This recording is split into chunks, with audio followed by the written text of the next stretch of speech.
ಆತ್ಮೀಯ ವಿದ್ಯಾರ್ಥಿಗಳೇ, maths class room YouTube ಚಾನಲ್ಗೆ ತಮಗೆಲ್ಲರಿಗೂ ಸ್ವಾಗತ ಕೋರುತ್ತಾ ಇವತ್ತಿನ ಈ ವಿಡಿಯೋ ವಿಶೇಷವಾಗಿ ಗಣಿತ ಕಷ್ಟ ಎನ್ನುವ ವಿದ್ಯಾರ್ಥಿಗಳಿಗಾಗಿಯೇ ಸಿದ್ಧಪಡಿಸಿದ್ದು.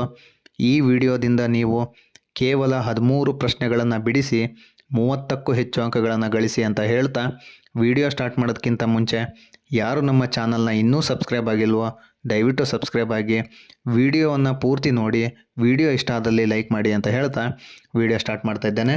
ಮೊದಲಿಗೆ ಬಹುಪದೋಕ್ತಿಯ ಡಿಗ್ರಿಗಳ ಮೇಲೆ ಒಂದು ಪ್ರಶ್ನೆ ಕಾಯಂ ಆಗಿರುತ್ತೆ. ನಾಳೆ ಬರುವ ಅಂದರೆ ಶನಿವಾರ ಪ್ರಾರಂಭವಾಗುವ ಗಣಿತ ಪರೀಕ್ಷೆಯಲ್ಲಿ ಈ ಒಂದು ಬಹುಪದೋಕ್ತಿಯ ಡಿಗ್ರಿಯ ಮೇಲೆ ಒಂದು ಪ್ರಶ್ನೆ ಖಂಡಿತವಾಗಿಯೂ ಇರುತ್ತೆ. ಹಾಗಾಗಿ ಬಹುಪದೋಕ್ತಿಯ ಡಿಗ್ರಿಯನ್ನು ಉತ್ತರ ಬರೆದ್ರೆ ನೀವು ಖಂಡಿತವಾಗಿಯೂ 1 ಅಂಕವನ್ನು ಗಳಿಸ್ಬೋದು. ಮಾದರಿ ಲೆಕ್ಕಗಳು ಹೀಗಿವೆ: 2x³ + 3x² - 11x + 6. ಈ ಬಹುಪದೋಕ್ತಿಯ ಡಿಗ್ರಿ ಎಷ್ಟು? ಈ ಬಹುಪದೋಕ್ತಿಯ ಡಿಗ್ರಿ ಹೈಯೆಸ್ಟ್ ಪವರ್ ಯಾವುದಿದೆ ನೋಡ್ರಿ, ಘಾತ ಸೂಚಿ 3 ಇದೆ. ಹಾಗಾಗಿ ಈ ಒಂದು ಬಹುಪದೋಕ್ತಿಯ ಡಿಗ್ರಿ 3 ಆಗಿದೆ. ಎರಡನೇ ಲೆಕ್ಕ p(x) = 7x⁴ - 2x⁻³ + 3x⁴ + x - 3. ಈ ಬಹುಪದೋಕ್ತಿಯ ಡಿಗ್ರಿ ಎಷ್ಟು? ಈ ಬಹುಪದೋಕ್ತಿಯ ಡಿಗ್ರಿ 4 ಆಗಿದೆ. ಮೂರನೇ ಲೆಕ್ಕ p(x) = 2x⁻³ + 3x - 11x² + 6. ಈ ಬಹುಪದೋಕ್ತಿಯ ಡಿಗ್ರಿ ಎಷ್ಟು? ಈ ಒಂದು ಬಹುಪದೋಕ್ತಿಯ ಡಿಗ್ರಿ 3 ಆಗಿದೆ. ನಾಲ್ಕನೇ ಲೆಕ್ಕ p(x) = 3x⁻³ - 4x⁻² + 5x⁴ - 3x + 4. ಈ ಒಂದು ಬಹುಪದೋಕ್ತಿಯ ಡಿಗ್ರಿ ಎಷ್ಟು? ಈ ಒಂದು ಬಹುಪದೋಕ್ತಿಯ ಡಿಗ್ರಿ 4 ಆಗಿದೆ. ಐದನೇ ಲೆಕ್ಕ p(x) = x⁻³ + 2x² - 5x⁴ - 6. ಈ ಒಂದು ಬಹುಪದೋಕ್ತಿಯ ಡಿಗ್ರಿ ಎಷ್ಟು? 4 ಆಗಿದೆ. ಇದು 5 ಮಾದರಿ ಪ್ರಶ್ನೆಗಳಾಗಿದೆ. ಇದಕ್ಕಿಂತ ಇನ್ನೂ ಹೆಚ್ಚಿನ ಲೆಕ್ಕಗಳಿದ್ದರೆ ನೀವು ಬಿಡಿಸ್ರಿ, ಬಹುಪದೋಕ್ತಿಯ ಡಿಗ್ರಿಯನ್ನು ಬರೆದ್ರೆ ಖಂಡಿತವಾಗಿಯೂ ನಿಮಗೆ 1 ಅಂಕ ಸಿಗುತ್ತೆ. ಎರಡನೇ ಲೆಕ್ಕ ಯಾವುದಪ್ಪ ಅಂದರೆ ಸರಾಸರಿ ಕಂಡುಹಿಡಿಯುವುದು. ದತ್ತಾಂಶಗಳ ಏನು ಮಾಡೋದು? ಸರಾಸರಿಯನ್ನು ಕಂಡುಹಿಡಿಯೋದು. ಸರಾಸರಿ ಹೆಂಗೆ ಕಂಡುಹಿಡಿಯೋದು ನಾನು ಇನ್ನೊಂದು ಸಲ ಹೇಳ್ತೀನಿ. ಪರೀಕ್ಷೆಯಲ್ಲಿ ವರ್ಗಾಂತರ ಮತ್ತು ಆವೃತ್ತಿ ಅವರೇ ಕೊಟ್ಟಿರ್ತಾರೆ. ನಾವು ಏನು ಬರೆದುಕೊಳ್ಬೇಕಪ್ಪ ಅಂದರೆ ಮಧ್ಯಬಿಂದು ಮತ್ತು FI/XIನ ಕಂಡುಹಿಡ್ಕೋಬೇಕಾಗತ್ತೆ. ಮಧ್ಯಬಿಂದು ಯಾವ ರೀತಿ ಕಂಡುಹಿಡಿತೀವಪ್ಪ ಅಂದರೆ ವರ್ಗಾಂತರವನ್ನು ಕೂಡಿ 2ರಿಂದ ಭಾಗಿಸ್ಬೇಕು. ಇನ್ನೂ ಸಿಂಪಲ್ಲಾಗಿ ಹೇಳೋದಾದರೆ ವರ್ಗಾಂತರವನ್ನು ಕೂಡಿ ಅದರ ಅರ್ಧ ಬರಿಬೇಕಾಗತ್ತೆ. ಫಾರ್ ಎಕ್ಸಾಂಪಲ್ 0 ಮತ್ತು 10 ಕೂಡಿದಾಗ 10 ಬರುತ್ತೆ. 10ರ ಅರ್ಧ 5. 20 ಮತ್ತು 10 ವರ್ಗಾಂತರ ಕೂಡಿದಾಗ 30 ಬರುತ್ತೆ. 30ರ ಅರ್ಧ 15. 30 ಮತ್ತು 20 ಕೂಡ್ಕೊಂಡಾಗ 50 ಬರುತ್ತೆ. 50ರ ಅರ್ಧ 25. 40 ಮತ್ತು 30 ಕೂಡಿಕೊಂಡಾಗ 70 ಬರುತ್ತೆ. 70ರ ಅರ್ಧ 35. 50 ಮತ್ತು 40 ಕೂಡಿದಾಗ 90 ಬರುತ್ತೆ. 90ರ ಅರ್ಧ 45. ಇದಿಷ್ಟು ಮಧ್ಯಬಿಂದುವನ್ನು ಕಂಡುಹಿಡ್ಕೊಂಡ್ವಿ. ಈ ಒಂದು ಮಧ್ಯಬಿಂದುವನ್ನು ಆವೃತ್ತಿಯೊಂದಿಗೆ ಗುಣಿಸೋಣ. ನೋಡಿ, ಮೊದಲಿಗೆ ಆವೃತ್ತಿ 4 ಇದೆ, ಮಧ್ಯಬಿಂದು 5 ಇದೆ. 4 5 20. ಆವೃತ್ತಿ 9 ಇದೆ, ಮಧ್ಯಬಿಂದು 15 ಇದೆ. 15 9 135. ಆವೃತ್ತಿ 15 ಇದೆ, ಮಧ್ಯಬಿಂದು 25 ಇದೆ. 15 × 25 ಮಾಡಿದಾಗ 375 ಬರುತ್ತೆ. ಅದೇ ರೀತಿ ಆವೃತ್ತಿ 14 ಇದೆ, ಮಧ್ಯಬಿಂದು 35 ಇದೆ. 14ನ 35ರೊಂದಿಗೆ ಗುಣಿಸಿದಾಗ 490 ಬರುತ್ತೆ. ಆವೃತ್ತಿ 8 ಇದೆ, ಮಧ್ಯಬಿಂದು 45 ಇದೆ. 45ನ್ನು 8ರೊಂದಿಗೆ ಗುಣಿಸ್ಕೊಂಡಾಗ 360 ಬರುತ್ತೆ. ಇಲ್ಲಿ ನಾನು ಆವೃತ್ತಿನ ಕೂಡ್ಕೊಳ್ತೀನಿ. ಆವೃತ್ತಿನ ಕೂಡಿದಾಗ σFI ಬರುತ್ತೆ. ಆವೃತ್ತಿನ ಕೂಡಿದಾಗ 50 ಬರುತ್ತೆ. ಇಲ್ಲಿ ನಾವು σFI/XI ಅಂದರೆ FI/XIನ ಕೂಡಿದಾಗ σFI/XI ಸಿಗುತ್ತೆ. σFI/XI ಅಂದರೆ ಇವೆಲ್ಲ FI/XIನ ಕೂಡಿದಾಗ ಬರೋ ಉತ್ತರ ಎಷ್ಟು? 1380. ಈಗ ಸರಾಸರಿ ಸೂತ್ರ ಬರಿತೇನೆ. ಸರಾಸರಿ = σFI/XI / σFI. σFI/XI ಬೆಲೆ 1380. σFIನ ಬೆಲೆ 50 ಆಗುತ್ತೆ. ಅಂಶದಲ್ಲಿರುವ 0 ಛೇದದಲ್ಲಿರುವ 0 ಕ್ಯಾನ್ಸಲ್ ಆದಾಗ ಸರಾಸರಿ = 138/5 ಆಗುತ್ತೆ. 138ನ 5ರೊಂದಿಗೆ ಭಾಗಿಸಿದಾಗ 27.6 ಬರುತ್ತೆ. ಇದಿಷ್ಟು ಸರಾಸರಿ ಸಂಬಂಧಪಟ್ಟಂಥ ಲೆಕ್ಕ ಆಗಿದೆ. ಸರಾಸರಿ ಸಂಬಂಧಪಟ್ಟಂಥ ಲೆಕ್ಕಗಳು ಸುಲಭವಾಗಿರುತ್ತೆ. ಸುಲಭವಾಗಿ ನೀವು 3 ಅಂಕಗಳನ್ನು ಗಳಿಸ್ಬೋದು. ಹಾಗಾದರೆ ಇದಕ್ಕೊಂದು ಸಂಬಂಧಪಟ್ಟಂತೆ ಮಾದರಿ ಸಮಸ್ಯೆ ಇದೆ. ಈ ಸಮಸ್ಯೆಯನ್ನು ಬಿಡಿಸಿ ಉತ್ತರಗಳನ್ನು ಸಂಬಂಧಪಟ್ಟ ಶಿಕ್ಷಕರಿಗೆ ತೋರಿಸ್ರಿ. ವರ್ಗಾಂತರ 5ರಿಂದ 15 ಆವೃತ್ತಿ 1. ವರ್ಗಾಂತರ 15ರಿಂದ 25 3 ಆವೃತ್ತಿ. 25ರಿಂದ 35 ಆವೃತ್ತಿ 5. 35ರಿಂದ 45 ಆವೃತ್ತಿ 4. 45ರಿಂದ 55 ಆವೃತ್ತಿ 2 ಆಗಿದೆ. ಇದು ಸರಾಸರಿ ಸಂಬಂಧಿಸಿದ ಮಾದರಿ ಸಮಸ್ಯೆ ಆಗಿದೆ. ಈ ಒಂದು ಸಮಸ್ಯೆಯನ್ನು ಬಿಡಿಸಿ ನಿಮ್ಮ ಸಂಬಂಧಪಟ್ಟ ಶಿಕ್ಷಕರಿಗೆ ತೋರಿಸಿ ಅಂತ ಹೇಳ್ತಾನೆ. ಮುಂದಿನ ಲೆಕ್ಕ 2 ಅಂಕದ ಲೆಕ್ಕ ಯಾವುದಪ್ಪ ಅಂದರೆ ಅಭಾಗಲಬ್ಧ ಸಂಖ್ಯೆ ಎಂದು ಸಾಧಿಸುವುದು. ಎಲ್ಲ ಪ್ರಶ್ನೆ ಪತ್ರಿಕೆ ಅಂದರೆ ಮಾದರಿ ಪ್ರಶ್ನೆ ಪತ್ರಿಕೆ ಆಗಿರ್ಬೋದು, ಪೂರ್ವಸಿದ್ಧತಾ ಪರೀಕ್ಷೆಯಲ್ಲಾಗಿರ್ಬೋದು, ಈ ಹಿಂದಿನ ಪ್ರಶ್ನೆ ಪತ್ರಿಕೆಯಲ್ಲಾಗಿರ್ಬೋದು, ಕಡ್ಡಾಯವಾಗಿ ಕೇಳುವಂಥ ಪ್ರಶ್ನೆ ಇದಾಗಿದ್ದು ಇಲ್ಲೂ ಕೂಡ ಸುಲಭವಾಗಿ 2 ಅಂಕ ಗಳಿಸ್ಬೋದು. ಇಲ್ಲಿ 2 ರೀತಿ ಲೆಕ್ಕಗಳನ್ನು ನಾನು ತೋರಿಸ್ಕೊಡ್ತೇನೆ, ಒಂದು ಪ್ಲಸ್ ಒಂದು ಮೈನಸ್ ಲೆಕ್ಕ. ಇಲ್ಲಿ ಮೊದಲಿಗೆ ಪ್ಲಸ್ ಇರೋ ಲೆಕ್ಕನ ತೋರಿಸ್ಕೊಡ್ತೇನೆ. 2 + √5 ಅಭಾಗಲಬ್ಧ ಸಂಖ್ಯೆ ಎಂದು ಸಾಧಿಸಿ ಅಂತ ಇದೆ. ಇಲ್ಲಿ 2 + √5 p/q ಅಂತ ಬರ್ಕೊತೀನಿ. ಯಾಕಪ್ಪ ಅಂದರೆ ಅಭಾಗಲಬ್ಧ ಸಂಖ್ಯೆ ಎಂದು ಸಾಧಿಸಿ ಅಂತ ಕೇಳಿದಾಗ ನಾನು ಅದು ಭಾಗಲಬ್ಧ ಸಂಖ್ಯೆ ಆಗಿರಲಿ ಅಂತ ಬರ್ಕೊತೀನಿ. ಹಾಗಾಗಿ 2 + √5 p/q. ಇಲ್ಲಿ ಗಮನಿಸಿ, √5 ಎಡಭಾಗದಲ್ಲೇ ಇಟ್ಕೊಳ್ರಿ. ಎಡಭಾಗದಲ್ಲಿರೋ +2 ಬಲಭಾಗಕ್ಕೆ ಹೋದಾಗ -2 ಆಗುತ್ತೆ. ಅವಾಗ ಏನಾಗುತ್ತೆ, p/q -2 ಆಗುತ್ತೆ. ಇಲ್ಲಿ ಲಸ ತೆಗೆದಾಗ ಏನಾಗತ್ತಪ್ಪ ಅಂದರೆ p - 2q/q ಆಗುತ್ತೆ. ಈ p - 2q/q √5 ಸಮವಾಗಿ ಇರೋದಿಲ್ಲ. ಯಾಕಪ್ಪ ಅಂದರೆ √5 ಒಂದು ಅಭಾಗಲಬ್ಧ ಸಂಖ್ಯೆ ಆಗಿದೆ. p - 2q/q ಒಂದು ಭಾಗಲಬ್ಧ ಸಂಖ್ಯೆ ಆಗಿರೋದ್ರಿಂದ ಇದು ಸಾಧ್ಯವಿಲ್ಲ. ಹಾಗಾಗಿ ನಮ್ಮ ಊಹೆ ತಪ್ಪಾಗಿದೆ. ಆದ್ದರಿಂದ 2 + √5 ಒಂದು ಅಭಾಗಲಬ್ಧ ಸಂಖ್ಯೆ ಆಗಿದೆ. ಈ ಒಂದು ಸಮಸ್ಯೆಗೆ ಸಂಬಂಧಿಸಿದ ಕೆಲವೊಂದು ಮಾದರಿ ಸಮಸ್ಯೆಗಳನ್ನು ಕೊಟ್ಟಿದ್ದೇನೆ, ಅದು ಕೂಡ ಬಿಡಿಸಿ ನಿಮ್ಮ ಸಂಬಂಧಪಟ್ಟ ಶಿಕ್ಷಕರಿಗೆ ತೋರಿಸ್ರಿ. 6 + √2 ಅಭಾಗಲಬ್ಧ ಸಂಖ್ಯೆ ಎಂದು ಸಾಧಿಸಿ. 5 + √3 ಅಭಾಗಲಬ್ಧ ಸಂಖ್ಯೆ ಎಂದು ಸಾಧಿಸಿ. 7 + √5 ಅಭಾಗಲಬ್ಧ ಸಂಖ್ಯೆ ಎಂದು ಸಾಧಿಸಿ. ಮುಂದೆ ಇದೇ ರೀತಿ ಇನ್ನೊಂದು ಲೆಕ್ಕವನ್ನು ನಾನು ಬರೆದಿದ್ದೇನೆ. ಈ ಹಿಂದಿನ ಲೆಕ್ಕದಲ್ಲಿ ಪ್ಲಸ್ ಇತ್ತು, ಈ ಲೆಕ್ಕದಲ್ಲಿ ಮೈನಸ್ ಇದೆ ನೋಡ್ರಿ. 5 - √3 ಅಭಾಗಲಬ್ಧ ಸಂಖ್ಯೆ ಎಂದು ಸಾಧಿಸಿ. ಈ ಹಿಂದಿನ ಲೆಕ್ಕದ ಹಾಗೆ 5 - √3 p/q ಅಂತ ಬರಿತೀನಿ.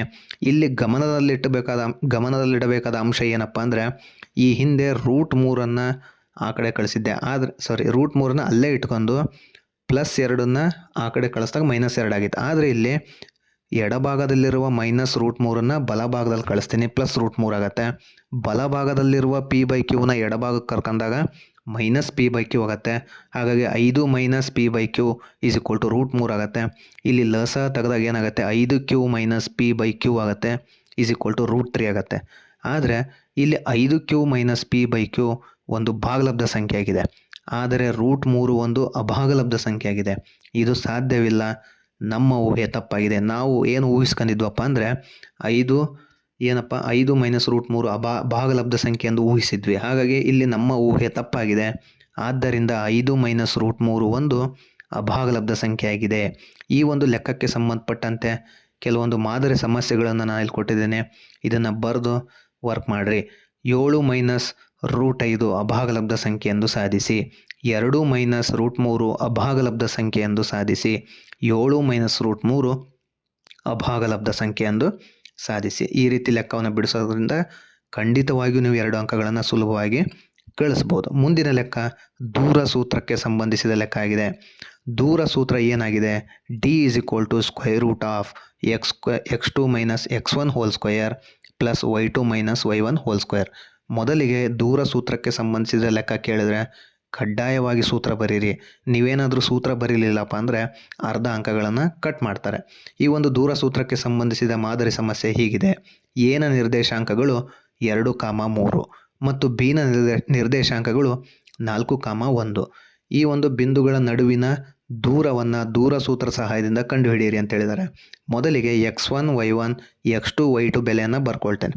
x1 ಬೆಲೆ 2, y1 ಬೆಲೆ 3, x2 ಬೆಲೆ 4, y2 ಬೆಲೆ 1 ಆಗುತ್ತೆ. ಹಾಗಾಗಿ ಈ ಒಂದು x1 y1 ಬೆಲೆ x2 y2 ಬೆಲೆಯನ್ನು ಸೂತ್ರದಲ್ಲಿ ಅಪ್ಲೈ ಮಾಡಬೇಕಾಗತ್ತೆ. ಸೂತ್ರ ಏನು ಹೇಳುತ್ತೆ, d = x2 - x1 2 + y2 - y1 2. ಇಲ್ಲಿ ಸೂತ್ರದಲ್ಲಿ x1 y1 x2 y2 ಬೆಲೆಗೆ ಹಾಕಿಕೊಂಡಾಗ d = √4 - 2 2 + 1 - 3 2 ಆಗುತ್ತೆ. 4ರಲ್ಲಿ 2 ಕಳೆದ್ರೆ 2 ಸ್ಕ್ವೇರ್ ಆಗುತ್ತೆ. 1ರಲ್ಲಿ 3 ಕಳೆದ್ರೆ -2 ಸ್ಕ್ವೇರ್ ಆಗುತ್ತೆ. ಇಲ್ಲಿ -2 ಸ್ಕ್ವೇರ್ ಇದ್ರೂ ಉತ್ತರಕ್ಕೆ ಮಾತ್ರ +4 ಬರುತ್ತೆ. ಯಾಕಪ್ಪ ಅಂದರೆ ಇಲ್ಲಿ ಸ್ಕ್ವಯರ್ ಇರೋ ಕಾರಣ ಮೈನಸ್ ಅನ್ನೋವು 2 ಇರುತ್ತೆ. -× ಪ್ಲಸ್ ಆಗುತ್ತೆ. ಹಾಗಾಗಿ d = √4 + 4 ಆಗುತ್ತೆ. 4 + 4 ಅಂದರೆ √8 ಆಗುತ್ತೆ. √8 ನಾನು √4 √2 ಅಂತ ಬರ್ಕೊಳ್ತೇನೆ. √4 ಅಂದರೆ 4ಕ್ಕೆ ವರ್ಗಮೂಲ ಇದೆ, ಆದರೆ 2ಕ್ಕೆ ವರ್ಗಮೂಲ ಇಲ್ಲ. ಹಾಗಾಗಿ ಡಿನ ಬೆಲೆ 2 √2 ಆಗುತ್ತೆ. ಇದೇ ಒಂದು ದೂರ ಸೂತ್ರಕ್ಕೆ ಸಂಬಂಧಿಸಿದಂತೆ ಈ ಮುಂದಿನ ಲೆಕ್ಕ ಯಾವುದಿದೆಯಪ್ಪ ಅಂದರೆ 5,6 1,3 ಬಿಂದುಗಳ ನಡುವಿನ ದೂರವನ್ನು ಕಂಡುಹಿಡಿಯಿರಿ ಅಂತ ಹೇಳಿದ್ದಾರೆ. ಇಲ್ಲೂ ಕೂಡ x1 y1 x2 y2 ಬೆಲೆಯನ್ನು ಬರ್ಕೊಳ್ತೇನೆ. x1 ಬೆಲೆ 5, y1 ಬೆಲೆ 6, x2 ಬೆಲೆ 1, y2 ಬೆಲೆ 3.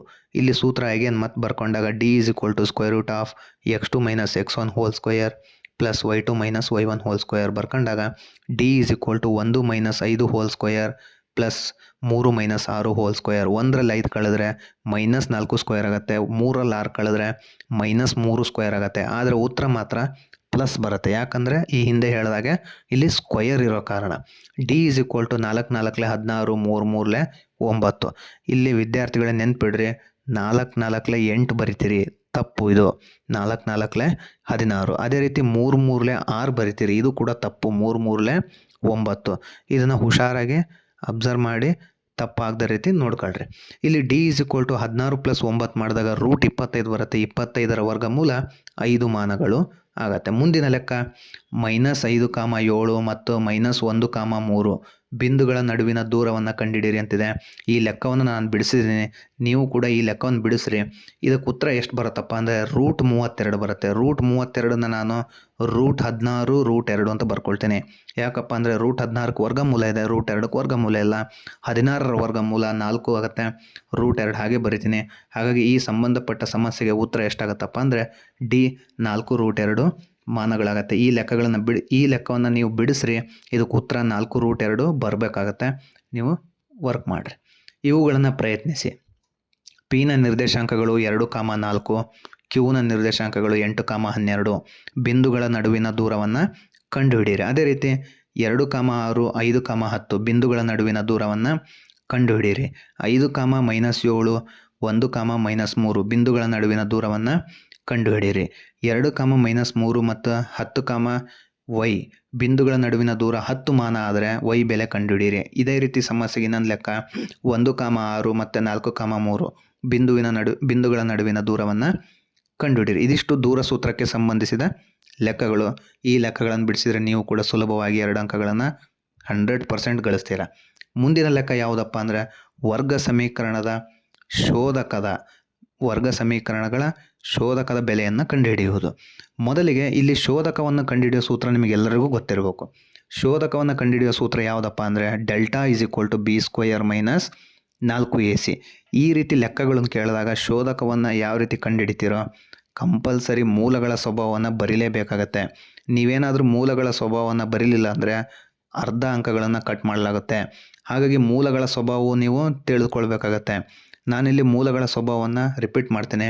ಮೂಲಗಳ ಸ್ವಭಾವ ಹೀಗಿದೆ: δ = b² - 4ac. ಇದು ಶೋಧಕದ ಸೂತ್ರ. b² - 4ac ಏನಾದರೂ 0ಗಿಂತ ದೊಡ್ಡದಿತ್ತಪ್ಪ ಅಂದರೆ ಭಿನ್ನವಾದ ಮೂಲಗಳಿರ್ತವೆ. ಅದೇ b² - 4ac 0ಗಿಂತ ಚಿಕ್ಕದಿದ್ದರೆ ಅಂದರೆ ಮೈನಸ್ ವ್ಯಾಲ್ಯೂ ಇದ್ದರೆ ಯಾವುದೇ ಮೂಲಗಳು ಇರುವುದಿಲ್ಲ. ಇದೇ b² - 4ac 0 ಆಗಿದ್ದರೆ ಇದು ಸಮನಾದ ಮೂಲಗಳನ್ನು ಹೊಂದಿರುತ್ತೆ. ಇದರ ಪ್ರಕಾರ ನಾವಿಲ್ಲಿ a ಮತ್ತು b ಮತ್ತು c ಬೆಲೆ ಬರ್ಕೊಂಡು ನಾನು ಇಲ್ಲಿ ಶೋಧಕವನ್ನು ಕಂಡುಹಿಡ್ಕೊಳ್ತೀನಿ. a ಬೆಲೆ 1, b ಬೆಲೆ 2, c ಬೆಲೆ 3. δ = b² - 4ac. δ = b² ಅಂದರೆ 2² - 4 ಹಾಗೆ ಇರಲಿ. a ಬೆಲೆ 1, c ಬೆಲೆ 3 ಹಾಕಿಕೊಂಡಾಗ δ = 4 - 12 ಆಗುತ್ತೆ. 4ರಲ್ಲಿ 12 ಕಳೆದ್ರೆ -8 ಬರುತ್ತೆ. -8 ಅನ್ನೋದು 0ಗಿಂತ ಚಿಕ್ಕದಾಗಿರೋ ಕಾರಣ ಈ ಒಂದು ವರ್ಗ ಸಮೀಕರಣದ ಶೋಧಕವು ಯಾವುದೇ ವಾಸ್ತವ ಮೂಲಗಳನ್ನು ಹೊಂದಿರೋದಿಲ್ಲ. ಮುಂದಿನ ಲೆಕ್ಕ 2x² - 4x + 5 = 0. ಇದಕ್ಕೆ ಶೋಧಕ ಕಂಡುಹಿಡಿದು ಮೂಲಗಳ ಸ್ವಭಾವವನ್ನು ಬರಿಬೇಕಾಗತ್ತೆ. a ಬೆಲೆ 2, b ಬೆಲೆ -4, c ಬೆಲೆ 5. δ = b² - 4ac ಹಾಕಿಕೊಂಡಾಗ b² ಬೆಲೆ -4², 4, a ಬೆಲೆ 2, c ಬೆಲೆ 5 ಆಗುತ್ತೆ. 16 - 40 ಆಗುತ್ತೆ. ಡೆಲ್ಟಾ ಬೆಲೆ 16ರಲ್ಲಿ 40 ಕಳೆದ್ರೆ -24 ಆಗುತ್ತೆ. -24 ಅನ್ನೋದು ಕೂಡ 0ಗಿಂತ ಚಿಕ್ಕದಾಗಿರೋ ಕಾರಣ ಈ ಒಂದು ಶೋಧಕವು ಯಾವುದೇ ವಾಸ್ತವ ಮೂಲಗಳನ್ನು ಹೊಂದಿರುವುದಿಲ್ಲ. ಮುಂದಿನ ಲೆಕ್ಕ ನೋಡ್ರಿ, 2x² - 6x + 3 ಈ ಒಂದು ವರ್ಗ ಸಮೀಕರಣದ ಶೋಧಕ ಕಂಡುಹಿಡಿಯಬೇಕಾಗತ್ತೆ. a ಬೆಲೆ 2, b ಬೆಲೆ -6, c ಬೆಲೆ 3. δ = b² - 4ac. ಈ ಒಂದು ಬೆಲೆಗಳನ್ನು ಆದೇಶ ಮಾಡಿದಾಗ ನಮಗೆ -6 ಸ್ಕ್ವಯರ್ -4 ಇಂಟು 2 ಇಂಟು 3 ಆಗುತ್ತೆ. 6 ಸ್ಕ್ವೇರ್ ಅಂದರೆ 36, 4 2 8, 8 3 24. 36ರಲ್ಲಿ 24 ಕಳೆದ್ರೆ ಡೆಲ್ಟಾ ಬೆಲೆ 12 ಬರುತ್ತೆ. ಇಲ್ಲಿ ಅಬ್ಸರ್ವ್ ಮಾಡಿರಿ, 12 ಒಂದು 0ಗಿಂತ ದೊಡ್ಡದಿದೆ. ಹಾಗಾಗಿ ಈ ಒಂದು ವರ್ಗ ಸಮೀಕರಣದ ಶೋಧಕವು ವಾಸ್ತವ ಮೂಲಗಳು ಭಿನ್ನವಾದ ವಾಸ್ತವ ಮೂಲಗಳನ್ನು ಹೊಂದಿರುತ್ತೆ ಅಥವಾ ಭಿನ್ನವಾದ ಮೂಲಗಳನ್ನು ಹೊಂದಿರುತ್ತೆ. ಮುಂದಿನ ಲೆಕ್ಕ x² - 6x + 9 = 0. ಎ ಬೆಲೆ 1, ಬಿ ಬೆಲೆ -6, ಸಿ ಬೆಲೆ 9. ಇಲ್ಲಿ ಸೂತ್ರದಲ್ಲಿ ಆ ಒಂದು ಬಿ ಬೆಲೆ ಸಿ ಬೆಲೆಯನ್ನು ಅಪ್ಲೈ ಮಾಡಿದಾಗ ಡೆಲ್ಟಾ ವ್ಯಾಲ್ಯೂ ಎಷ್ಟು ಬರುತ್ತಪ್ಪ ಅಂದರೆ 6² - 4 ಇಂಟು 1 ಇಂಟು 9. 36ರಲ್ಲಿ 36 ಕಳೆದ್ರೆ 0 ಬರುತ್ತೆ. ಇಲ್ಲಿ ಅಬ್ಸರ್ವ್ ಮಾಡಿರಿ, ಶೋಧಕದ ಬೆಲೆ 0 ಬಂದಿದೆ. ಶೋಧಕದ ಬೆಲೆ ಅಂದರೆ b² - 4ac ಬೆಲೆ 0 ಬಂದಾಗ ಈ ಒಂದು ಶೋಧಕವು ಸಮನಾದ ಮೂಲಗಳನ್ನು ಹೊಂದಿರುತ್ತೆ. ಮುಂದಿನ ಲೆಕ್ಕಗಳನ್ನು ನೀವು ಬಿಡಿಸ್ರಿ. ಆ ಒಂದು ಬಿಡಿಸಿದಾಗ ಸಂಬಂಧಪಟ್ಟ ಉತ್ತರಗಳನ್ನು ಕಂಡುಹಿಡಿಯಿರಿ. ಪ್ರಶ್ನೆಗೆ ಸಂಬಂಧಪಟ್ಟಂಥ ಉತ್ತರಗಳನ್ನು ಕಂಡುಹಿಡಿದು ನಿಮ್ಮ ಶಿಕ್ಷಕರಿಗೆ ತೋರಿಸ್ರಿ. ಈ 4ನೇ ಲೆಕ್ಕಗಳು ಕೂಡ -71 ಬರುತ್ತೆ. ಈ ಒಂದು ಶೋಧಕವು ಯಾವುದೇ ವಾಸ್ತವ ಮೂಲಗಳನ್ನು ಹೊಂದಿರುವುದಿಲ್ಲ. ಇವುಗಳನ್ನು ಪ್ರಯತ್ನಿಸಿ. 3x² - 5x + 2, x² + 4x + 4 = 0, x² - 2x + 3 = 0, x² + 4x + 5 = 0. ಇದಿಷ್ಟು ಶೋಧಕಕ್ಕೆ ಸಂಬಂಧಿಸಿದ ಲೆಕ್ಕಗಳಾಗಿವೆ. ಮುಂದಿನ ಲೆಕ್ಕ ಸಮಾಂತರ ಶ್ರೇಣಿ ಅಂದರೆ SN ಸೂತ್ರದ ಲೆಕ್ಕ. ಅಂದರೆ ಸಮಾಂತರ ಶ್ರೇಣಿಯ n ಪದಗಳ ಮೊತ್ತವನ್ನು ಕಂಡುಹಿಡಿಯುವ ಸೂತ್ರದ ಮೇಲಿನ ಲೆಕ್ಕ. ಇದು ಕೂಡ ಪರೀಕ್ಷಾ ದೃಷ್ಟಿಯಿಂದ ಇಂಪಾರ್ಟೆಂಟ್ ಪ್ರಶ್ನೆ ಆಗಿದ್ದು ಈ ಹಿಂದಿನ ಪ್ರಶ್ನೆ ಪತ್ರಿಕೆಯಲ್ಲೂ ಕೂಡ ಕೇಳಿದ್ದಾರೆ, ಮಾದರಿ ಪ್ರಶ್ನೆ ಪತ್ರಿಕೆಯಲ್ಲೂ ಕೇಳಿದ್ದಾರೆ. ಅದೇ ರೀತಿ ಪೂರ್ವಸಿದ್ಧತಾ ಪರೀಕ್ಷೆ 3 ಪೂರ್ವಸಿದ್ಧತಾ ಪರೀಕ್ಷೆಯಲ್ಲೂ ಕೂಡ ಕೇಳಿದ್ದಾರೆ. ಅದೇ ರೀತಿ ನಾಳೆ ಶನಿವಾರ ಪ್ರಾರಂಭವಾಗುವ ಗಣಿತ ಪರೀಕ್ಷೆಯಲ್ಲೂ ಕೂಡ 100% ಕೇಳ್ತಾರೆ 2 ಅಂಕಗಳಿಗೆ. ಈ ಒಂದು n ಪದಗಳ ಮೊತ್ತವನ್ನು ಕಂಡುಹಿಡಿಯುವ ಸೂತ್ರ SN = n/2 2a + n - 1 × d. ಇದು n ಪದಗಳ ಮೊತ್ತವನ್ನು ಕಂಡುಹಿಡಿಯುವ ಸೂತ್ರ ಆಗಿರುತ್ತೆ. ಈ ಒಂದು ಸೂತ್ರಕ್ಕೆ ಸಂಬಂಧಿಸಿದ ಲೆಕ್ಕ ಒಂದು ಸಮಾಂತರ ಶ್ರೇಣಿ 1 4 7 10. ಈ ಸಮಾಂತರ ಶ್ರೇಣಿಯ 20 ಪದಗಳ ಮೊತ್ತವನ್ನು ಕಂಡುಹಿಡಿಯಿರಿ. ಈ ಸಮಾಂತರ ಶ್ರೇಣಿ 20 ಪದಗಳ ಮೊತ್ತವನ್ನು ಕಂಡುಹಿಡಿತಾನೆ. ಎ ಬೆಲೆ 1, ಡಿ ಬೆಲೆ 4 - 1 ಅಂದರೆ 3, n ಬೆಲೆ 20 ಆಗುತ್ತೆ. ಇಲ್ಲಿ 20 ಪದಗಳ ಮೊತ್ತವನ್ನು ಕಂಡುಹಿಡಿತೇನೆ. 20 ಪದಗಳ ಮೊತ್ತ SN = n/2 2a + n - 1 × d. ಇಲ್ಲಿ n ಬೆಲೆ 20/2 ಬರ್ಕೊತೀನಿ. ಎ ಬೆಲೆ 1, ಅದೇ ರೀತಿ n ಬೆಲೆ 20, ಡಿ ಬೆಲೆ 3 ಬರ್ಕೊಂಡಾಗ ಈ 20ನ್ನು 2ರಿಂದ ಭಾಗಿಸಿದಾಗ 10 ಬರುತ್ತೆ. 2 1 2, 20ರಲ್ಲಿ 1 ಕಳೆದ್ರೆ 19, 19 3 57. ಈ 57ನ್ನು 2ರೊಂದಿಗೆ ಕೂಡಿಕೊಂಡಾಗ 59 ಬರುತ್ತೆ. ಈ 59ನ್ನು 10ರಿಂದ ಗುಣಿಸಿದಾಗ 590 ಬರುತ್ತೆ. ಇದು ಸಮಾಂತರ ಶ್ರೇಣಿ n ಪದಗಳ ಮೊತ್ತಗಳ ಮೇಲಿನ ಲೆಕ್ಕಗಳಾಗಿದೆ. ಇದಕ್ಕೆ ಸಂಬಂಧಪಟ್ಟಂತೆ ಇನ್ನೊಂದು ಲೆಕ್ಕ ಇದೆ. ಇವೆಲ್ಲ ಪ್ರಶ್ನೆಗಳಿಗೆ ಉತ್ತರಗಳನ್ನು ನೀವೇ ಕಂಡುಹಿಡಿಯಿರಿ. ಇಲ್ಲಿ ಉತ್ತರಗಳನ್ನು ನಾನು ಕೊಟ್ಟಿದ್ದೀನಿ, ಅದನ್ನು ಬರ್ಕೊಳ್ರಿ. ನೀವು ಸ್ವಂತವಾಗಿ ವರ್ಕ್ ಮಾಡಿರಿ. ಆ ಉತ್ತರಗಳು ಬರುತ್ತೋ ಇಲ್ಲ ನೋಡ್ಕೊಳ್ರಿ. 3 7 11 15 ಈ ಸಮಾಂತರ ಶ್ರೇಣಿಯ 12 ಪದಗಳ ಮೊತ್ತವನ್ನು ಕಂಡುಹಿಡಿಯಿರಿ. 12 ಪದಗಳ ಮೊತ್ತ ಎಷ್ಟು ಬರುತ್ತಪ್ಪ ಅಂದರೆ S12 = 300 ಬರುತ್ತೆ. ಮುಂದಿನ ಲೆಕ್ಕ 8 13 18 ಸಮಾಂತರ ಶ್ರೇಣಿಯ 20 ಪದಗಳ ಮೊತ್ತ ಕಂಡುಹಿಡಿಯಿರಿ. ಈ ಒಂದು 8 13 18 ಸಮಾಂತರ ಶ್ರೇಣಿಯ 20 ಪದಗಳ ಮೊತ್ತ ಎಷ್ಟಾಗತ್ತಪ್ಪ ಅಂದರೆ S20 = 1110 ಆಗುತ್ತೆ. ಮುಂದಿನ ಲೆಕ್ಕ 5 8 11 ಸಮಾಂತರ ಶ್ರೇಣಿಯ 10 ಪದಗಳ ಮೊತ್ತ ಕಂಡುಹಿಡಿಯಿರಿ. 5 8 11 ಈ ಸಮಾಂತರ ಶ್ರೇಣಿಯ 10 ಪದಗಳ ಮೊತ್ತ S10 = 185 ಆಗುತ್ತೆ. ಐದನೇ ಲೆಕ್ಕ 2 7 12 ಸಮಾಂತರ ಶ್ರೇಣಿಯ 20 ಪದಗಳ ಮೊತ್ತ ಕಂಡುಹಿಡಿಯಿರಿ ಅಂತಿದೆ. ಈ ಒಂದು 2 7 12 ಈ ಸಮಾಂತರ ಶ್ರೇಣಿಯ 20 ಪದಗಳ ಮೊತ್ತ S20 = 920 ಆಗುತ್ತೆ. ಮುಂದಿನ ಲೆಕ್ಕ 5 10 15 ಸಮಾಂತರ ಶ್ರೇಣಿಯ 20 ಪದಗಳ ಮೊತ್ತವನ್ನು ಕಂಡುಹಿಡಿಯಿರಿ ಅಂತಿದೆ. 5 10 15 ಈ ಸಮಾಂತರ ಶ್ರೇಣಿಯ 20 ಪದಗಳ ಮೊತ್ತ S20 = 1050 ಆಗುತ್ತೆ. ಇವುಗಳನ್ನು ಕೂಡ ಪ್ರಯತ್ನಿಸಿ 2 ಅಂಕಗಳನ್ನು ಗಳಿಸಿ. 3 7 11 ಸಮಾಂತರ ಶ್ರೇಣಿಯ 10 ಪದಗಳ ಮೊತ್ತ ಕಂಡುಹಿಡಿಯಿರಿ. ಇದಕ್ಕೆ ಉತ್ತರ 210 ಬರುತ್ತೆ. 5 9 13 ಈ ಸಮಾಂತರ ಶ್ರೇಣಿಯ 20 ಪದಗಳ ಮೊತ್ತ ಕಂಡುಹಿಡಿಯಿರಿ. 860 ಬರುತ್ತೆ. 2 7 12 ಸಮಾಂತರ ಶ್ರೇಣಿಯ 10 ಪದಗಳ ಮೊತ್ತ ಕಂಡುಹಿಡಿಯಿರಿ. 245 ಬರುತ್ತೆ. ಅದೇ ರೀತಿ 5 10 15 ಸಮಾಂತರ ಶ್ರೇಣಿಯ 10 ಪದಗಳ ಮೊತ್ತ ಕಂಡುಹಿಡಿಯಿರಿ. 275 ಆಗುತ್ತೆ. 6 10 14 ಈ ಸಮಾಂತರ ಶ್ರೇಣಿಯ 20 ಪದಗಳ ಮೊತ್ತ ಕಂಡುಹಿಡಿಯಿರಿ. 80 ಆಗುತ್ತೆ. ಇದಿಷ್ಟು SN ಸೂತ್ರದ ಮೇಲಿನ ಲೆಕ್ಕಗಳಾಗಿರುತ್ತೆ. ಈ ಲೆಕ್ಕಗಳನ್ನು ಬಿಡಿಸಿದರೆ ಖಂಡಿತವಾಗಿಯೂ 2 ಅಂಕಗಳನ್ನು ನೀವು ಸುಲಭವಾಗಿ ಗಳಿಸ್ಬೋದು. ಮುಂದಿನ 2 ಅಂಕದ ಪ್ರಶ್ನೋತ್ತರಗಳು ಯಾವುದಪ್ಪ ಅಂದರೆ ವರ್ಜಿಸುವ ವಿಧಾನ. ವರ್ಜಿಸುವ ವಿಧಾನದಲ್ಲೂ ಕೂಡ ಈ ಹಿಂದೆ ಪ್ರಶ್ನೆಗಳನ್ನು ಕೇಳಿದ್ದಾರೆ. ವಾರ್ಷಿಕ ಪರೀಕ್ಷೆಯಲ್ಲೂ ಕೂಡ 2 ಅಂಕಗಳಿಗೆ ವರ್ಜಿಸುವ ವಿಧಾನ ಲೆಕ್ಕಗಳನ್ನು ಕೇಳ್ತಾರೆ. 2x + y = 8, 3x - y = 7 ಆಗುತ್ತೆ. ಇಲ್ಲಿ +y - y ಕ್ಯಾನ್ಸಲ್ ಆದಾಗ 5x = 15. ಇಲ್ಲಿ x = 15/5 ಆಗುತ್ತೆ. ಎಕ್ಸ್ನ ಬೆಲೆ 3 ಆಗುತ್ತೆ. ಎಕ್ಸ್ನ ಬೆಲೆ 3ಅನ್ನು ಸಮೀಕರಣ 1 ಅಥವಾ 2ರಲ್ಲಿ ನಾನು ಆದೇಶ ಮಾಡಿದಾಗ ಏನಾಗುತ್ತಪ್ಪ ಅಂದರೆ ವೈನ ಬೆಲೆ 2 ಬರುತ್ತೆ. ಹೇಗೆ ಬರುತ್ತಪ್ಪ ಅಂದರೆ ಎಕ್ಸ್ ಇರೋ ಹತ್ರಲೆಲ್ಲ 3 ಹಾಕಿದಾಗ 2 3 6 + y = 8 ಆಗುತ್ತೆ. ಇಲ್ಲಿ +6ಅನ್ನು ಬಲಗಡೆ ಕಳಿಸಿದಾಗ -6 ಆಗುತ್ತೆ. 8ರಲ್ಲಿ 6 ಕಳೆದ್ರೆ ವೈನ ಬೆಲೆ 2 ಆಗುತ್ತೆ. ಇದನ್ನು ಈ ಲೆಕ್ಕ ವೈನ ಬೆಲೆ 2 ಆಗುತ್ತೆ, ಎಕ್ಸ್ನ ಬೆಲೆ 3 ಆಗುತ್ತೆ. ಇದಕ್ಕೆ ಸಂಬಂಧಪಟ್ಟಂತೆ ಒಂದು ಲೆಕ್ಕವನ್ನು ಕೊಟ್ಟಿದ್ದೇನೆ, ಅದನ್ನ ಪ್ರಯತ್ನಿಸಿ. x + 2y = 10, x + y = 6. ನೋಡಿರಿ ಇಲ್ಲಿ ಎಲ್ಲ ಕಡೆಯೂ ಪ್ಲಸ್ ಚಿಹ್ನೆ ಇದೆ. ಇಲ್ಲಿ ಯಾವುದೇ ರೀತಿ ಕ್ಯಾನ್ಸಲ್ ಮಾಡೋಕ್ಕೆ ಬರಲ್ಲ, ಚಿಹ್ನೆಯನ್ನು ಚೇಂಜ್ ಮಾಡ್ಕೋಬೇಕಾಗತ್ತೆ. ಹಾಗಾಗಿ +x ಇದ್ದರೆ -x ಆಗುತ್ತೆ, +y ಇದ್ದರೆ -y ಆಗುತ್ತೆ, +6 ಇದ್ದರೆ -6 ಆಗುತ್ತೆ. +x - x ಕ್ಯಾನ್ಸಲ್ ಆದಾಗ 2y - 1y y ಆಗುತ್ತೆ. ವೈನ ಬೆಲೆ 4. ವೈನ ಬೆಲೆ 4ಅನ್ನು ಸಮೀಕರಣ 1 ಅಥವಾ 2ರಲ್ಲಿ ಆದೇಶ ಮಾಡಿದಾಗ ಎಕ್ಸ್ನ ಬೆಲೆ 2 ಆಗುತ್ತೆ. ಇದಿಷ್ಟು ವರ್ಜಿಸುವ ವಿಧಾನದ ಲೆಕ್ಕ ಆಗಿದೆ. ಇನ್ನೊಂದು ಲೆಕ್ಕ ಕೊಟ್ಟಿದೆ ನೋಡಿರಿ, 3x - y = 15, 2x - y = 5. ಈ ಒಂದು ವರ್ಜಿಸುವ ವಿಧಾನದಿಂದ ಸಮೀಕರಣ ಬಿಡಿಸಿದಾಗ ಎಕ್ಸ್ನ ಬೆಲೆ 10 ಬರುತ್ತೆ. ಅದೇ ರೀತಿ ಎಕ್ಸ್ನ ಬೆಲೆ 10ಅನ್ನು ಸಮೀಕರಣ 1 ಅಥವಾ 2ರಲ್ಲಿ ಆದೇಶ ಮಾಡಿದಾಗ ವೈನ ಬೆಲೆ 15 ಬರುತ್ತೆ. ಇನ್ನೊಂದು ಲೆಕ್ಕಗಳನ್ನು ಕೊಟ್ಟಿದ್ದೀನಿ ನೋಡಿರಿ, 2x + y = 10, x - y = 2. ಈ ಒಂದು ಸಮೀಕರಣವನ್ನು ಬಿಡಿಸಿ x ಮತ್ತು y ಬೆಲೆಯನ್ನು ಕಂಡುಹಿಡಿಯಿರಿ. ಮುಂದಿನ ಲೆಕ್ಕ ಗ್ರಾಫ್. ಅಂದರೆ ಒಂದು ಗ್ರಾಫ್ ಕೊಟ್ಟಿದ್ದೇನೆ, ಆ ಗ್ರಾಫ್ ನಾನು ಬಿಡಿಸಿದ್ದೇನೆ, ಅದಕ್ಕೆ ರಿಲೇಟೆಡ್ ಆಗಿರೋ ಇನ್ನೊಂದು ವರ್ಕನ್ನು ಕೊಟ್ಟಿರ್ತೇನೆ, ಅದನ್ನು ಕೂಡ ಗ್ರಾಫನ್ನು ಬಿಡಿಸ್ರಿ.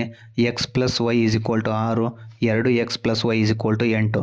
ಮೊದಲಿಗೆ x + y = 6 ಸಮೀಕರಣವನ್ನು x = 0 ಆದಾಗ, ಅಂದರೆ x ಮೇಲೆ ಕೈ ಇಟ್ಕೊಂಡಾಗ ವೈನ ಬೆಲೆ 6 ಬರುತ್ತೆ. ವೈನ ಬೆಲೆ 0 ಆದಾಗ ಎಕ್ಸ್ನ ಬೆಲೆ 6 ಬರುತ್ತೆ. ಅದೇ ರೀತಿ ಎರಡನೇ ಸಮೀಕರಣ 2x + y = 8ಅನ್ನು ತೆಗೆದುಕೊಂಡಾಗ ಎಕ್ಸ್ನ ಬೆಲೆ 0 ಆದಾಗ, ಎಕ್ಸ್ ಇರೋ ಹತ್ರ 0 ಹಾಕಿದರೆ ನನಗೆ ವೈ ಬೆಲೆ 8 ಬರುತ್ತೆ. ಎಕ್ಸ್ 0 ಆದಾಗ ವೈ ಬೆಲೆ 8 ಬರುತ್ತೆ. ವೈನ ಬೆಲೆ 0 ಆದಾಗ, ಅಂದರೆ ವೈ ಇರೋ ಹತ್ರ ಎಲ್ಲ 0 ಹಾಕಿದಾಗ 2x = 8 ಉಳಿಯುತ್ತೆ. 2x = 8 ಆದಾಗ x = 8/2 ಆಗುತ್ತೆ. 8ಅನ್ನು 2ರಿಂದ ಭಾಗಿಸಿದಾಗ 4 ಬರುತ್ತೆ. ಎಕ್ಸ್ನ ಬೆಲೆ 4 ಯಾವಾಗ ಆಯಿತು? ವೈನ ಬೆಲೆ 0 ಆದಾಗ. ಈ ಒಂದು ಬೆಲೆಗಳನ್ನು ನಾನು ಗ್ರಾಫ್ನಲ್ಲಿ ಹಾಕಿಕೊಂಡಾಗ ನನಗೆ ಎಕ್ಸ್ನ ಬೆಲೆ 2 ಬರುತ್ತೆ, ವೈನ ಬೆಲೆ 4 ಬರುತ್ತೆ. ಇಲ್ಲಿ ಗಮನದಲ್ಲಿಡಬೇಕಾದ ಅಂಶ ಏನಪ್ಪ ಅಂದರೆ ಗ್ರಾಫ್ನಲ್ಲಿ ಸ್ಕೇಲನ್ನು ಖಂಡಿತವಾಗಿ ಬರೀಬೇಕಾಗತ್ತೆ. ಸ್ಕೇಲನ್ನು ಏನಾದರೂ ಬರೀದೇ ಇದ್ದರೆ 1 ಅಂಕಗಳನ್ನು ಕಟ್ ಮಾಡ್ತಾರೆ. ಇಲ್ಲಿ ನೋಡಿರಿ, ಗ್ರಾಫನ್ನು ಪ್ಲಾಟ್ ಮಾಡಿದಾಗ ಎಕ್ಸ್ನ ಬೆಲೆ 2, ವೈನ ಬೆಲೆ 4 ಬರುತ್ತೆ.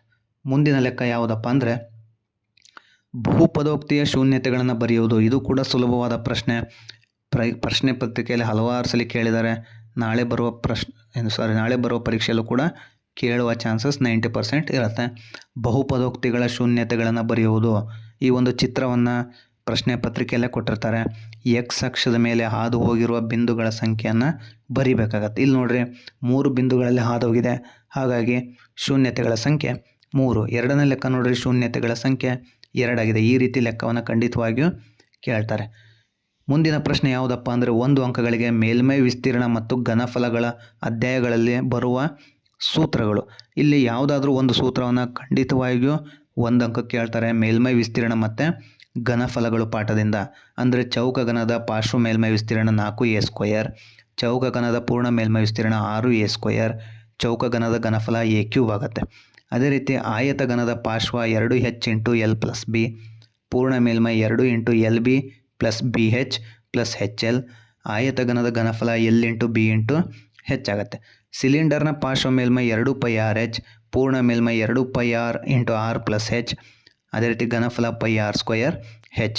ಶಂಕುವಿನ ಪಾರ್ಶ್ವ ಮೇಲ್ಮೈ πrl, ಪೂರ್ಣ ಮೇಲ್ಮೈ πr × r + l, ಅದೇ ರೀತಿ ಘನಫಲ 1/3 πr² h ಆಗುತ್ತೆ. ಗೋಳದ ಘನಫಲ ಪೂರ್ಣ ಮತ್ತು ಪಾರ್ಶ್ವ ಮೇಲ್ಮೈ 4πr² ಆಗುತ್ತೆ. ಅದೇ ರೀತಿ ಘನಫಲ 4/3 πr³ ಆಗುತ್ತೆ. ಅರ್ಧಗೋಳದ ಪಾರ್ಶ್ವ ಮೇಲ್ಮೈ 2πr², ಪೂರ್ಣ ಮೇಲ್ಮೈ 3πr², ಅದೇ ರೀತಿ ಘನಫಲ 2/3 ಪೈ ಆರ್ ಕ್ಯೂಬ್ ಆಗುತ್ತೆ. ಮುಂದಿನ ಲೆಕ್ಕ ಯಾವುದಪ್ಪ ಅಂದರೆ ಒಂದು ಬಹುಪದೋಕ್ತಿ ಕೊಟ್ಟು ಶೂನ್ಯತೆಗಳನ್ನು ಕಂಡುಹಿಡಿದು ಶೂನ್ಯತೆಗಳು ಮತ್ತು ಸಹಗುಣಕಗಳ ನಡುವಿನ ಸಂಬಂಧ ತಾಳೆ ನೋಡಿ ಅಂತ ಕೇಳ್ತಾರೆ. ಇದು ಕೂಡ ಸುಲಭವಾದ ಲೆಕ್ಕ. ಸುಲಭವಾಗಿ 3 ಅಂಕಗಳನ್ನು ಗಳಿಸ್ಬೋದು. 3 ಅಂಕ ಯಾರಿಗೆ ಸಿಗುತ್ತಪ್ಪ ಅಂದರೆ ಅಪವರ್ತನ ಕ್ರಿಯೆ ಕರೆಕ್ಟಾಗಿ ಬರಬೇಕು. ಅಪವರ್ತನ ಕ್ರಿಯೆ ಯಾರಿಗೆ ಕ್ಲೀನಾಗಿ ಬರುತ್ತೋ ಈ ಒಂದು 3 ಅಂಕದ ಲೆಕ್ಕಗಳನ್ನು ಮಾಡ್ಬೋದು. ಇಲ್ಲಿ ಅಪವರ್ತನ ಕ್ರಿಯೆ ಮಾಡಿದಾಗ ಇಲ್ಲಿ ಮಧ್ಯಪದವನ್ನು ವಿಭಜಿಸಿದಾಗ 7x ಬದಲಿಗೆ 5x + 2x ಬರಿತೀನಿ. ಅಂದರೆ 5 2 10, 5 + 2 7 ಆಗುತ್ತೆ. ಈ ಒಂದು ಅಪವರ್ತನ ಕ್ರಿಯೆ ಮಾಡಿದಾಗ x ಬೆಲೆ -5, x ಬೆಲೆ -2 ಬರುತ್ತೆ. ಹಾಗಾಗಿ ಒಂದು x ಬೆಲೆ ಆಲ್ಫಾ ಅಂತ ತೆಗೆದುಕೊಳ್ತೇನೆ, ಇನ್ನೊಂದು x ಬೆಲೆ ಬೀಟಾ ಅಂತ ತೆಗೆದುಕೊಳ್ತೇನೆ. ಆಲ್ಫಾ = -5, ಬೀಟಾ = -2 ಆಗುತ್ತೆ. ಶೂನ್ಯತೆಗಳ ಮೊತ್ತ ಆಲ್ಫಾ + ಬೀಟಾ = -b/a. ಅಂದರೆ ಆಲ್ಫಾ ಬೆಲೆ -5, ಬೀಟಾ ಬೆಲೆ -2 ಹಾಕಿದಾಗ ಎರಡೂ ಬದಿಯಲ್ಲೂ -7 -7 ಬಂತು ಅಂದರೆ ಉತ್ತರ ಸರಿ ಇದೆ. ಅದೇ ರೀತಿ ಶೂನ್ಯತೆಗಳ ಗುಣಲಬ್ಧ alpha × beta = c/a.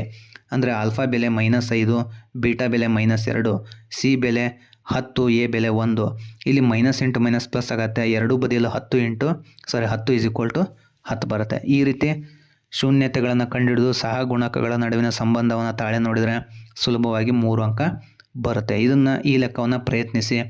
p(x) = x² - 2x - 8. ಈ ಒಂದು ವರ್ಗ ಬಹುಪದೋಕ್ತಿಯ ಶೂನ್ಯತೆಗಳನ್ನು ಕಂಡುಹಿಡಿಯಿರಿ ಹಾಗೂ ಶೂನ್ಯತೆಗಳು ಮತ್ತು ಸಹಗುಣಕಗಳ ನಡುವಿನ ಸಂಬಂಧವನ್ನು ತಾಳೆ ನೋಡಿ. ಇನ್ನೊಂದು ಲೆಕ್ಕ ಇದೆ ನೋಡ್ರಿ. p(x) = x² + 6x + 8. ಈ ಒಂದು ವರ್ಗ ಬಹುಪದೋಕ್ತಿಯ ಶೂನ್ಯತೆಗಳನ್ನು ಕಂಡುಹಿಡಿಯಿರಿ. ಶೂನ್ಯತೆಗಳು ಮತ್ತು ಸಹಗುಣಕಗಳ ನಡುವಿನ ಸಂಬಂಧವನ್ನು ತಾಳೆ ನೋಡಿ.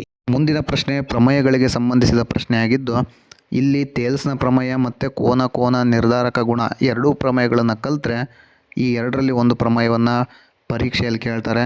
4 ಅಂಕಗಳನ್ನು ಸುಲಭವಾಗಿ ಪಡೆದುಕೊಳ್ಬೋದು. ಅದೇ ರೀತಿ ವೃತ್ತಗಳಿಗೆ ಸಂಬಂಧಿಸಿದ ಪ್ರಮೇಯಗಳು ಕೂಡ 2 ಇದ್ದಾವೆ. ಈ ಎರಡೂ ಪ್ರಮೇಯಗಳನ್ನು ಕಲಿತ್ರೆ ಎರಡರಲ್ಲಿ ಒಂದು ಪ್ರಮೇಯವನ್ನು ಪರೀಕ್ಷೆಯಲ್ಲಿ ಕೇಳ್ತಾರೆ. ಸುಲಭವಾಗಿ 3 ಅಂಕಗಳನ್ನು ಗಳಿಸ್ಬೋದು. ಒಟ್ಟು ಪ್ರಮೇಯಗಳಿಂದ 7 ಅಂಕಗಳನ್ನು ಗಳಿಸ್ಬೋದು. ಇದೇ ರೀತಿ 7 ಅಂಕಗಳನ್ನು ಗಳಿಸೋದ್ರ ಮೂಲಕ ಒಟ್ಟು 13 ಪ್ರಶ್ನೆಗಳನ್ನು ಕಲಿತ್ರೆ 30ಕ್ಕೂ ಹೆಚ್ಚು ಅಂಕಗಳನ್ನು ನೀವು ಸುಲಭವಾಗಿ ಗಳಿಸಿ ಗಣಿತ ವಿಷಯದಲ್ಲಿ ಎಲ್ಲ ವಿದ್ಯಾರ್ಥಿಗಳು ಪಾಸ್ ಆಗ್ಬೋದು ಅಂತ ಹೇಳ್ತಾ ಈ ವಿಡಿಯೋನ ಇಲ್ಲಿಗೆ ಮುಗಿಸ್ತಾ ಇದ್ದೇನೆ. ಧನ್ಯವಾದಗಳು.